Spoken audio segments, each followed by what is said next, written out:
I didn't survey the comedy scene and say, oh, hey, look, there's nobody doing a stammer. It wasn't intentional. Nothing Bob Newhart ever did was forced. What you saw was the real deal, stammer and all. Some people wonder if it isn't unusual for an accountant to become a comedian. It's unusual for a good accountant to become a comedian. In Bob's words, he was a very poor accountant, but he had a dream to perform. That dream took him on the comedy circuit, where he perfected his one-sided phone conversations and dry observations on life. In 1960, he recorded the comedy album classic, The Button-Down Mind of Bob Newhart. His bus-driving instructor routine stood out on this Grammy winner for Album of the Year as seen in PBS's American Masters. Okay, hit your brake. All right, hit the accelerator. Now your brake again. Now the accelerator. Do y'all see how she spun all the way to the front of the bus? 1 year later, he starred in his own short-lived variety show, but real TV success came over a decade later. Hello? In 1972, Bob's star rose to its highest potential when this Chicago native played Chicago psychologist Robert Hartley on the sitcom The Bob Newhart Show. Hi, Bob. Hey, Bob. Hi, Bob. Oh, hi, Bob. Bob brought to the screen his years of comic experience and one other thing. Keep quiet and try to get in touch with ourselves. We call that trying to get in touch with ourselves. The stammer was there, much to the dismay of show producers. So one of the producers came up to me and said, can you run some of the sentences together, because the show is running long.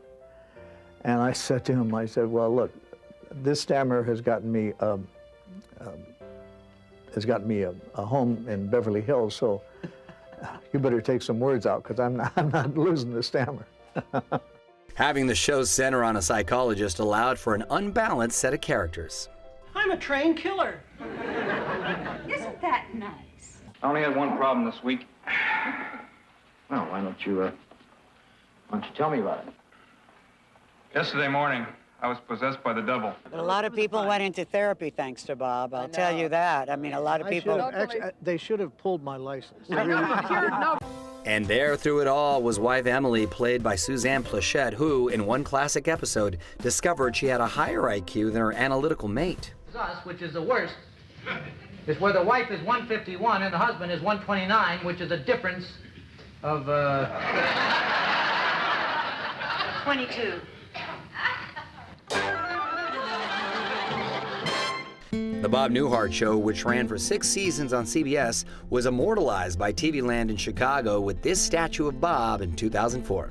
If someone had come up to me and said, there's going to be a statue of you there one day, I would have called the police and had him arrested. Bob struck sitcom gold again in 1982 in Newhart, playing a Vermont innkeeper who once again was the voice of sanity.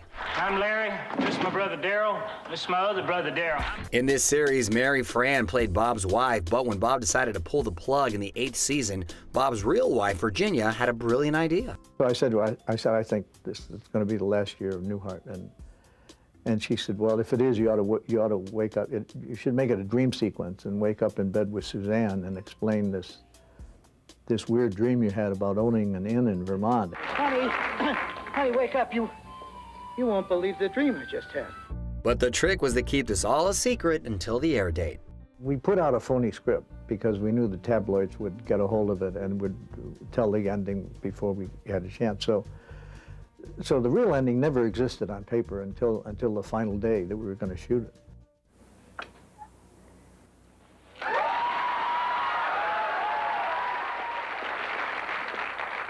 All right, Bob? What is it? After the series ended in 1990, Bob continued to work, most notably in the Will Ferrell comedy Elf, and in recurring roles on ER and Desperate Housewives, and an Emmy-winning turn on The Big Bang Theory. Mr. Jeffries, I am so sorry. We should have told you about the broken elevator. I agree. An unlikely success story given TV's need for the extreme, but Bob himself recognized that fact way back in 1961. Yeah, I'm kind of surprised to have my own show, too. I guess with all the sex and violence gone, the networks figured I was all that was left.